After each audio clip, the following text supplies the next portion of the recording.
Salut à tous! Eh bien nous sommes jeudi, c'est le fameux tutoriel du jardin de Mathilde. On présente pour la première fois la fameuse Blue Moon Box, la vraie. On remercie déjà les quelques clients qui nous ont commandé une boîte, c'est vraiment très gentil à vous. Et bien sûr pour la première, je vous ai vraiment gâté. J'ai trouvé ce matin de la rose de jardin, c'est la fameuse rose Yves Piaget. C'est une rose qui s'ouvre vite mais qui tient à peu près une semaine, pas plus, et qui sent très bon. On va donc travailler avec ça. Vous allez voir de la giroflée rose, un rose un peu parme, de l'hortensia blanc, et bien sûr, on ne change pas, puisqu'on aime ça au jardin de Mathilde, bien sûr, l'eucalyptus. Alors, on commence toujours avec sa base de feuillage, comme d'habitude. J'enlève les quelques feuilles qui me dérangent.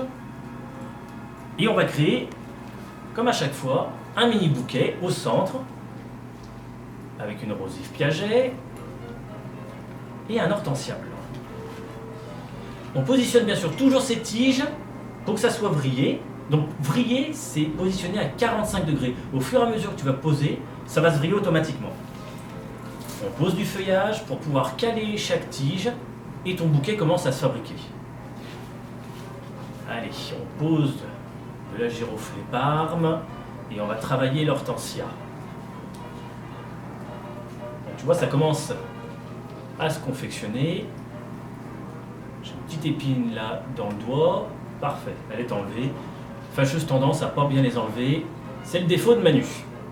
N'est-ce pas Marie-Noël? Allez, feuillage. Voilà. On en met de l'eucalyptus, on en met. C'est beau, ça sent bon. Donc voilà, le bouquet est en train de vraiment de se faire. Mais là, on ne s'arrête pas là, on continue, on en met. On en met parce que la Blue Moon Box cette semaine est vraiment très belle. Je vous gâte avec ces roses-là. Par contre, je vais être franc avec vous, il m'en reste très peu en boutique. Il doit m'en rester une dizaine. Donc les filles, si vous êtes vraiment intéressées, venez vite nous voir. Parce que là, ça s'est vraiment vidé. Même aujourd'hui, j'ai eu 2-3 clients qui en voulaient. On les a posés sur la caisse et ça sentait très bon. C'est une odeur de parfum très sucré. Allez, on cale le reste des fleurs avec des branches d'eucalyptus. Et puis il me reste un hydrangé. On va le mettre pour grossir le bouquet.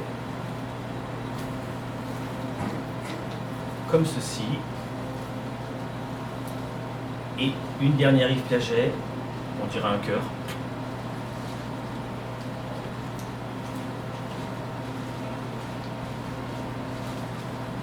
Allez, on met tout bien comme il faut. Tu mets ça chez toi, ça sent 8 jours. Dans ton appartement, c'est superbe.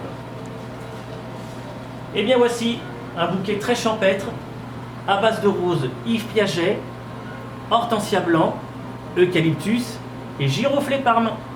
Tu peux retrouver bien sûr ces fleurs toute cette fin de semaine ici au jardin de Mathilde. À très bientôt!